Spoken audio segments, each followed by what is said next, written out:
하나님 말씀을 경청하겠습니다. 마태복음 1장 20절로 21절입니다. 제가 받들어 읽어드립니다. 이 일을 생각할 때에 주의 사자가 현몽하여 가로되 다윗의 자손 요셉아 내 아내 마리아 데려오기를 무서워 말라. 저에게 잉태된 자는 성령으로 된 것이라.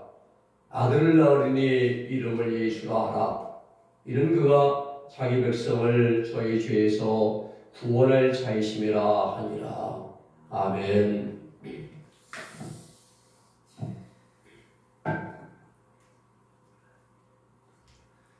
우리가 많이 사용하는 말 가운데에 이런 말이 있습니다. 사람이 먼저 되라. 그런 말이 있습니다. 이 말을 우리 신앙에 비유한다면은 목회자가 되기 전에 먼저 그리스도인이 되고 또 그리스도인이 되기 전에 먼저 인간이 되어야 한다는 말입니다. 세상에서도 마찬가지입니다. 많이 배우고 똑똑하고 권력을 누리고 여유에서 목에 힘을 주고 하나무인격으로 행동하는 사람들이 왜 손가락질 당하고 왜 욕을 얻었느냐 이겁니다. 오늘 아침에 어느 분이 보낸 카톡 보니까는 국회의원들이 65세 이상 되면 평생 죽을 때까지 연금을 120만 원 모한다고 그렇게 법을 통과시켰다고 그래. 자기들끼리 여야가 그 예산을 독도 지키기 위해서 100몇십억인가를 수시로 빼다가 자기들 연금으로 채웠다고 그래요. 연금 주는 거로.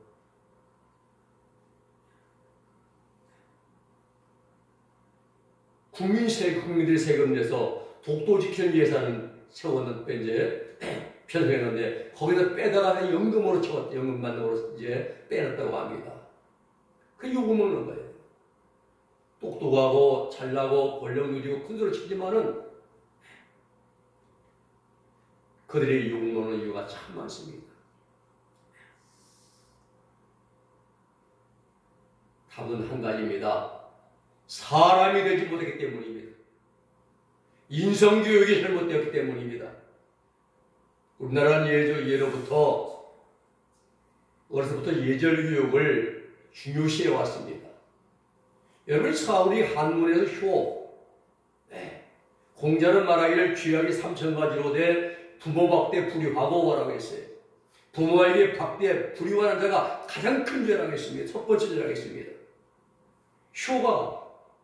효자를 보면은 아들 자자가 제일 밑에 있어요. 자식 자자가. 자식이 틈에다가 아버지와 어머니를 업고 하는 형상이 효자 아닙니까? 그 옆에다가 가르치는 그럴 문자를 붙이는 거예요. 문자를 붙여놓으면은 가르치는 교자가 되는 겁니다. 그 옆에 육자, 길을 육자를 붙여놓으면 교육은 효를 가르치는 학문이 교육이라 이 말입니다. 그런데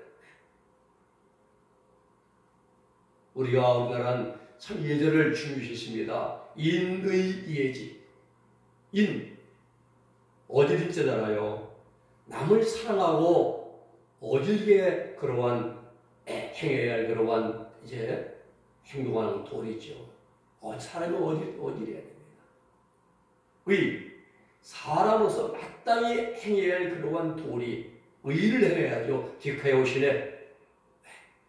의를 행해야 됩니다. 예는 예술했잖아요. 바른 예절입니다. 항상 바른 예절을 우리가 이제 행해야 합니다. 그리고 지혜는 무엇이 악인지 무엇이 선인지를 깨닫고 분별하는 슬기로운 지혜가 바로 지혜입니다. 이 인의예제에는 사람이 마땅히 갖추어야 할 그러한 성품이 다 들어있습니다. 그런데 우리 사회에는 많이 배웠는데, 많이 가졌는데, 많은 권력도 가졌는데 가장 중요한 인성교육을 잘못 배워서 그릇되게 행동한 자들이 얼마나 많은지 모르고 입만 열면 거짓말하고 말입니다. 하나님의 방법도 이가 똑같습니다. 하나님이 자신의 계획을 이루기 위해서 수많은 사람들을 들어 사용하십니다. 때로는 강권적인 방법으로 변화시켜서 사용하시기도 합니다. 사도 바울처럼 각 사람의 기본적인 품성이 있어요. 또 달란트가 있습니다. 그 품성이나 달란트를 적절하게 사용하셔서 하나님의 역사를 이루어가도록 하나님은 역사하십니다. 이러한 사실을 우리는 아브라함, 야곱, 요셉, 모세, 베드로, 사도 바울, 다니엘 등 허다한 믿음의 손들을 통해서 우리는 알 수가 있습니다. 모세를 우리 예를 들면 모세는 애굽에서 스스로의 힘과 혈기를 앞세우다가 쓰디쓴 실패를 맞고 도망하지 않습니까? 미디안 광야로 도망왔습니다. 거기서 하나님의 강권적인 손에 이끌려서 연단받고 변화되었습니다. 40년간입니다. 40년이 지난 80세 때에 이스라엘의 위대한 영도자로 쓰임받았습니다. 사도 바울도 마찬가지입니다. 예수 믿는 자들을 핍박하고 잡아다가 옥에 가두고 매를 치던 그가 그런 사람이 다메섹 도성에서 부활의 주님을 만나 변화받아서 온 유럽을 변화시키는 위대한 사도가 되었고 복음 전도의 도구로 쓰임받았습니다.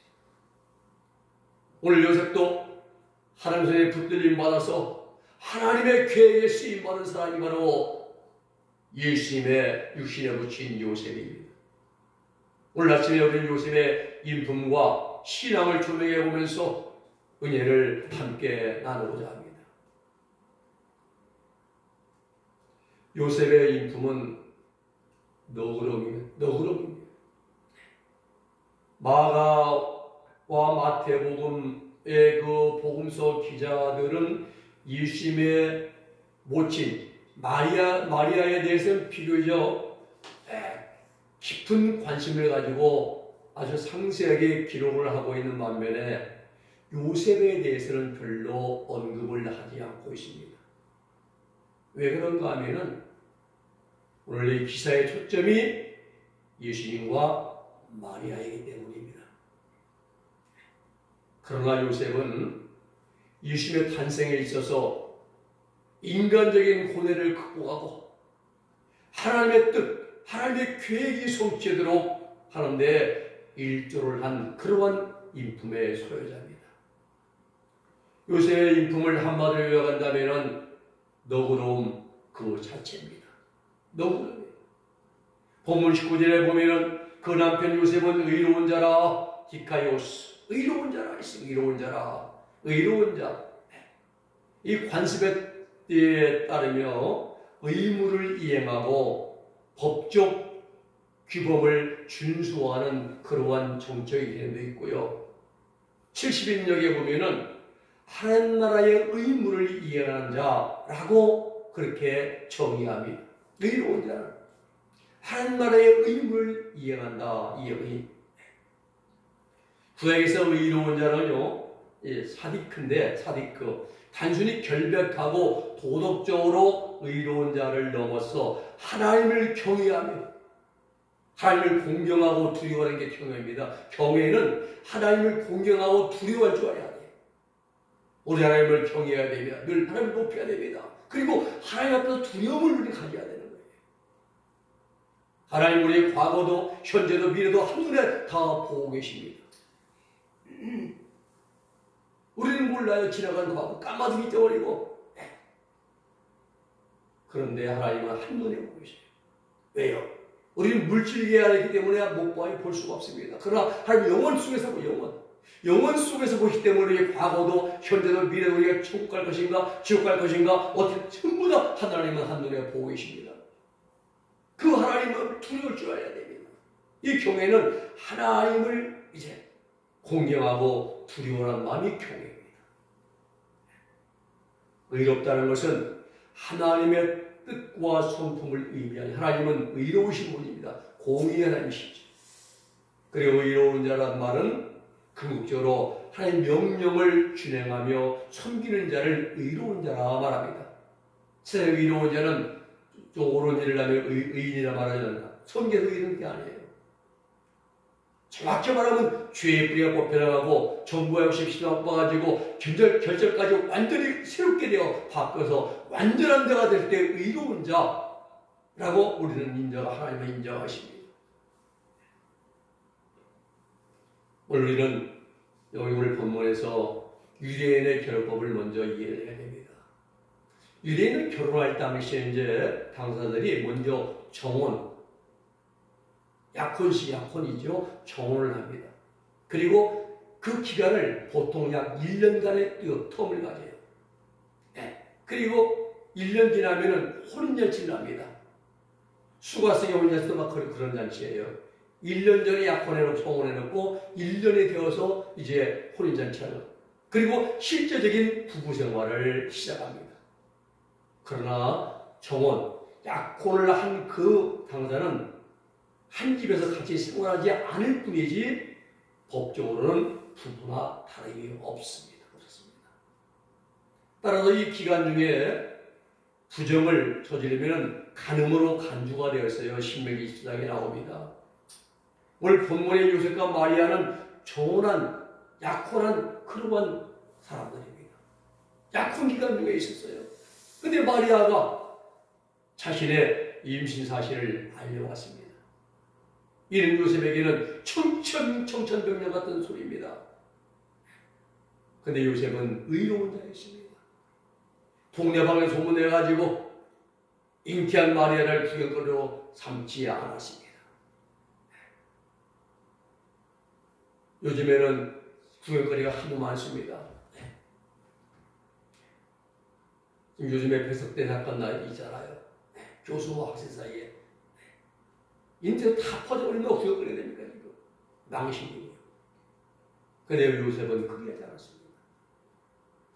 본래 율법에 의하면은 약혼한 그 처녀가 남자와 간음을 했을 경우에는 두 사람 다 수목을 끌고 나가 돌로 쳐죽게, 돌며 던져가지고 돌로 쳐 죽여야 했습니다. 신명기 22장 24, 23절, 4절 말씀입니다. 그런데 요셉은 의로운 자이기 때문에 그렇게 하지 않았습니다. 원래는 우리 여기서 율법을 뛰어넘는 의의 또 다른 개념을 우리는 발견할 수가 있습니다. 요셉은 율법의 규정대로 마리아를 처벌하려고 하지 않았습니다. 돌로 치려고 하지 않았습니다. 소문내지 않았습니다.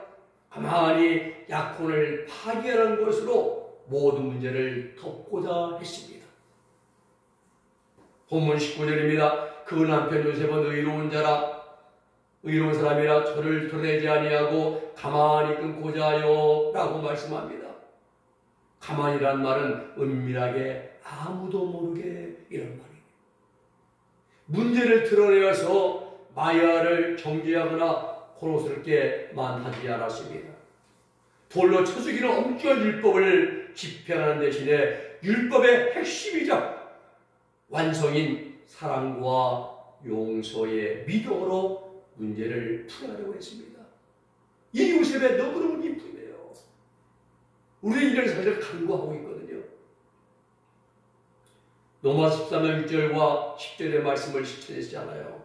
피차 사랑의 빛 외에는 아무에게도 아무 빛도 지지 말라.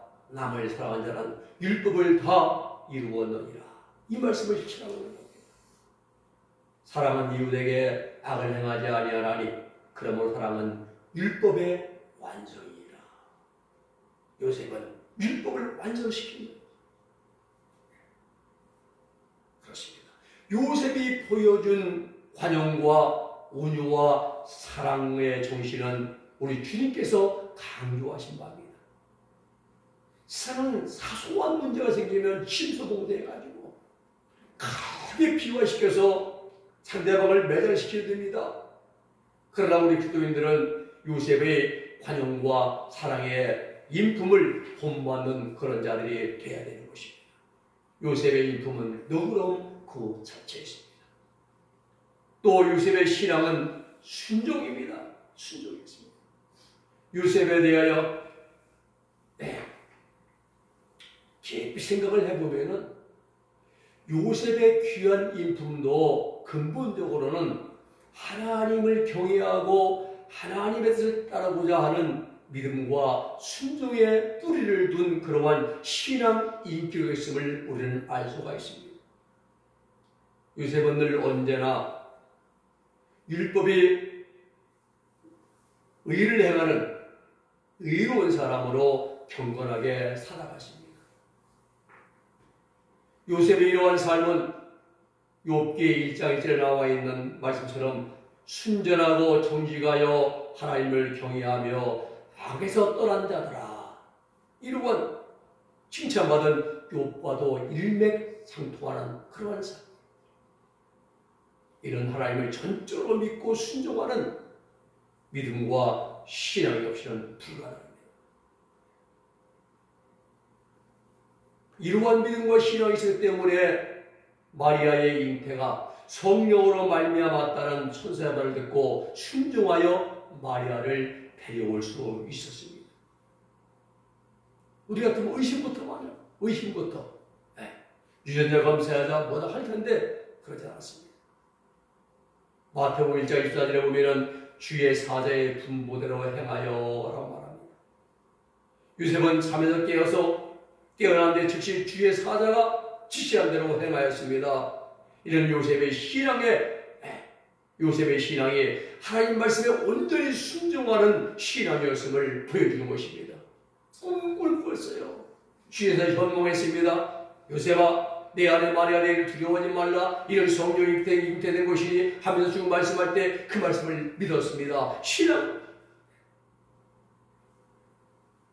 여러분, 계시를 내려주시는 분은 하나님이시고, 그렇잖아요. 우리에게 환상을 주시고 계시를 주시고 꿈을 주시는 분은 하나님이시지만은 그것을 듣고 순종하며 결단하며 행동에 옮기는 것은 사람입니다. 사람이에요.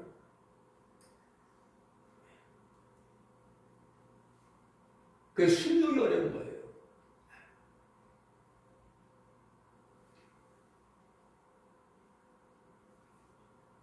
그러므로 하나님의 구원 역사에 있어서 인간의 책임은 결코 간과될 수가 없어요. 대충 보아 넘김, 이걸 간과합니다. 넘어가는 거예요. 차이가 안 나거든요. 하나님의 뜻이 나타나면 순종해야 됩니다. 하나님은 친히 말씀하시고 또 꿈으로도 보여주시고 또 환상으로 나타내 보여주시고 하고 우리는 거기에 순종입니다. 순종을 해야 합니거든요.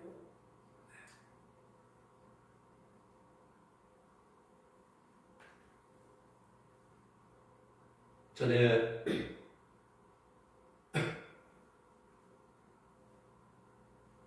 그전에 기도할 때 하나님께서 오대시 말씀 기도할 때죠. 올해 저녁 때가 뉘엿뉘엿 해가 떨어지는데 별을 묶었어요. 5명이. 제가 가운데 3번째 자리에 있었습니다. 묶고 있었는데 거기에 감독하는 사람이 선글라스 딱 있고 그 뒤에 총감독, 최고 이제 주인이 딱 서 있는 거예요. 다 묶었어요. 그리고 제 감독한 사람이 이제 그 총감독이 말하기를 이 5사람은 뽑은 일꾼이어서 뽑은 사람들이라고. 그런 말 떨어지자 저한테 한 말이 가표들은 전주 내려가라. 이 말씀을 저한테 주셨어요. 근데 순간 제가 저는 왜 가요? 나 안 가요. 이랬어요. 제가 무릎 기도할 비문을 하는 말이 그때 순간 5-4시 맞죠. 근데 그 순간에 저는 환상 처음 봤습니다.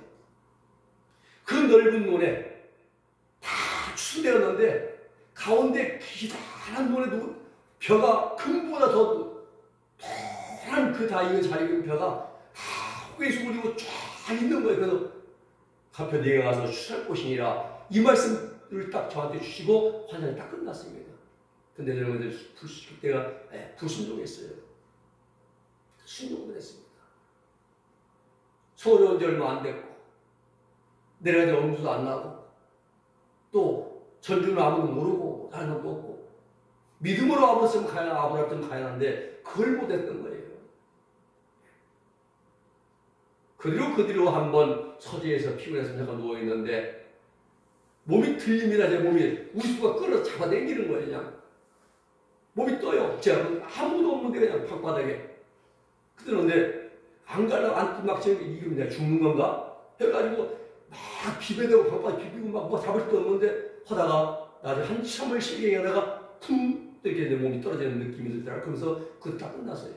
천사가 저를 끌어올려서 아마 천국을 보여주려고 할 텐데 그때도 불순종하고요. 세 번을 그런 이제 불순종한 역사가 크게 있는데 신앙은 순종입니다. 순종은 행함입니다. 우리가 말로는 좋아하기 열심히 내고 뜨겁다 하지만 실제적인 그 순간에 순종하지 못해서 손해를 참 많이 봅니다. 저 늘 마음에 이게 좀 많이 맺혀 있어요. 지금. 순종은 행함이고 순종은 실천입니다. 순종은 내 생각, 내 방법, 내 의지를 다 내려놓고 하나님의 뜻을 먼저 따르고 행하는 것이 순종인 것입니다.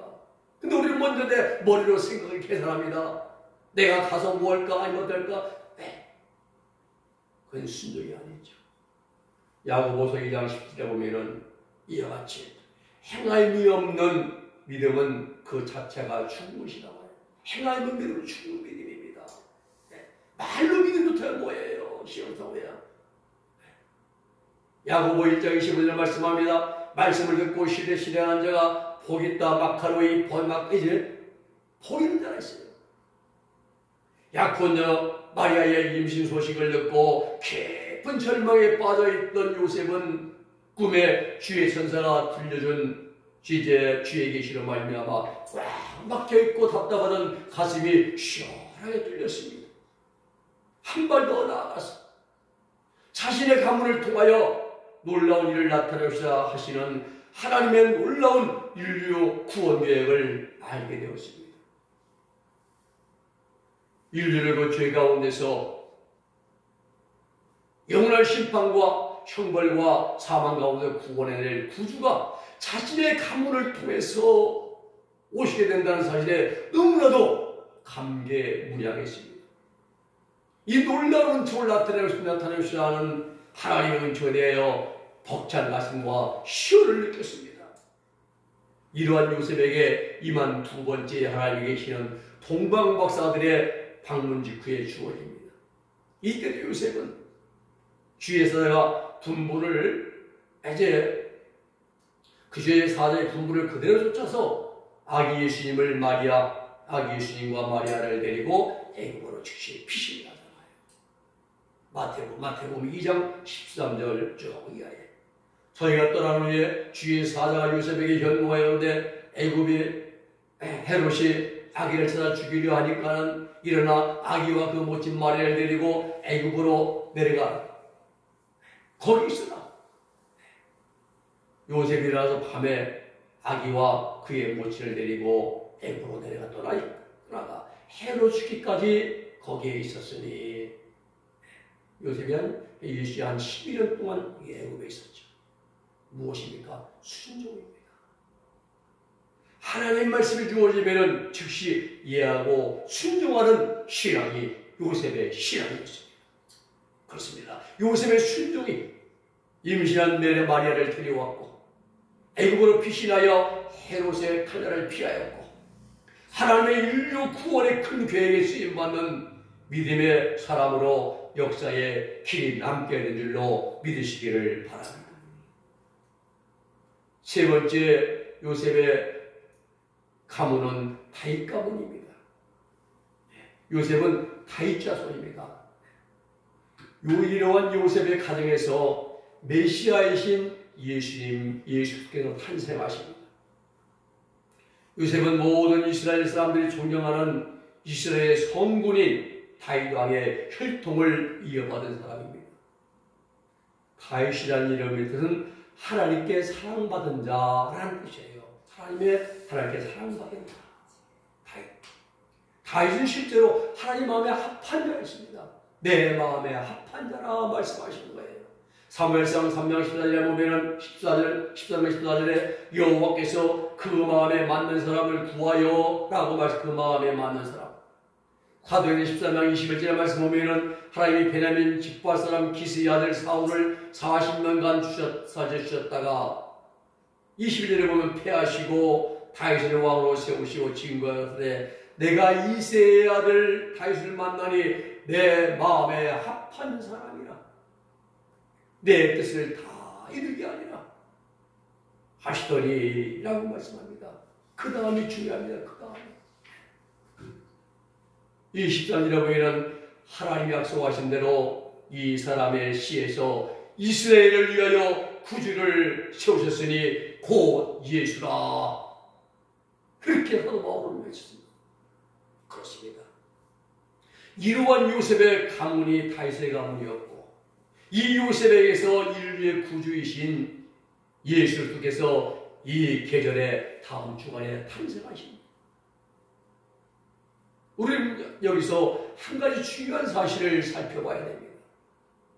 요셉이 다윗의 자손으로 일컬어지는 배경입니다. 그냥 다윗으로도 27대 자손이기 때문에가 아닙니다.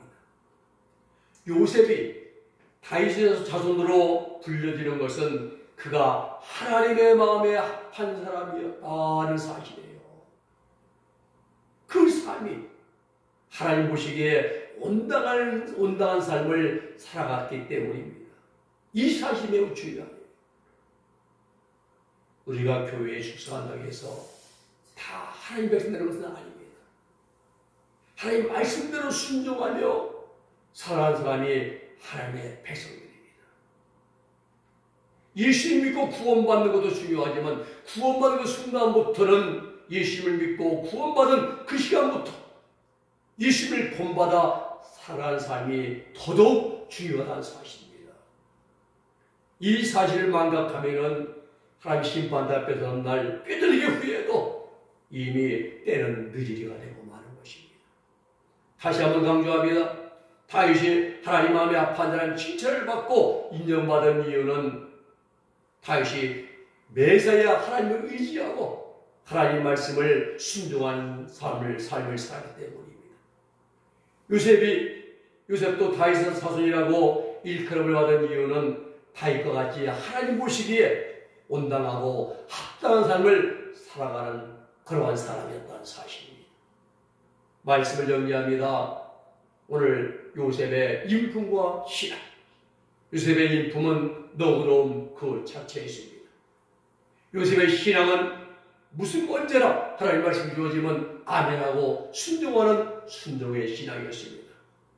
요셉은 다윗의 27대 손으로 다윗같이 경건한 삶을 살아가는 그러한 사람이었습니다. 우리도 오늘 이런 삶을 살아서 이겨내 오시는 예수님 우리 마음에 모실 수 있는 그러한 우리 인품과 신앙과 삶이 될 수 있기를 주님의 이름으로 부탁을 드립니다. 기도하겠습니다. 거룩하신 아버지 하나님 감사합니다. 오늘 요셉의 인품과 신앙을 살폈습니다. 요셉의 아버지의 인품은 너그러움, 마리아의 임신을 알면서도 가만히 덮고 잡고 드러내지 않고 들추지 않고 그리고 하나님 아버지 주의 사랑을 명할 때 말씀 줄 때에 그대로 데려온 순종하는 신앙이었고 그의 삶은 아버지 다윗 같은 그러한 삶을 살았음을 우리에게 말씀을 통하여 들려주심을 감사를 드립니다. 우리도 하나님 항상 우리 신앙은 항상 하나님을 향하여 아멘하고 순종한 신앙이 되게 하시고 우리의 그 인품은 너그럽고 모두를 관용할 줄 아는 넓은 마음을 가지게 하시고 우리의 아버지의 삶은 요셉을 닮아갈 수 있는 그러한 아름다운 삶이 될 수 있도록 주여 저희를 도와주시옵소서. 예수님의 이름으로 기도 올리옵나이다. 아멘.